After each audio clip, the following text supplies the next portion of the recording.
মামা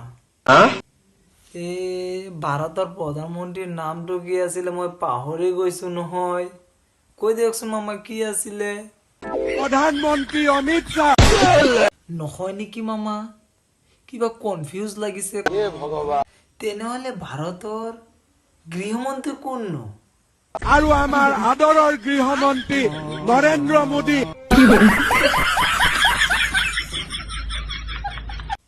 কিয় হাসৰাই হাঁহিবলৈ নাপায় নহয়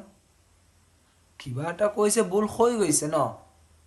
ইমান মানুহৰ মাজত যদি মাইক লৈ তোক দিয়ে তই ক'ব পাৰিবি মামা কৈছে তো সব শুদ্ধকে কৈ আছে কিন্তু এতিয়া কিবা এটা ভুল হৈ গ'লে কাৰণ হাঁহিব লাগে নেকি আৰু নাহাঁহিবি মামা মই কোৱা নাই এইটো হাঁহিছে এইটো বদমাছটো হাঁহিছে এইটো কিয় জানো হাঁহিলে মই অহা নাই মামা কিবা এটা হৈছে ন ভুল মানুহৰ ভিতৰতে হয় সেইকাৰণে হাঁহিব লাগে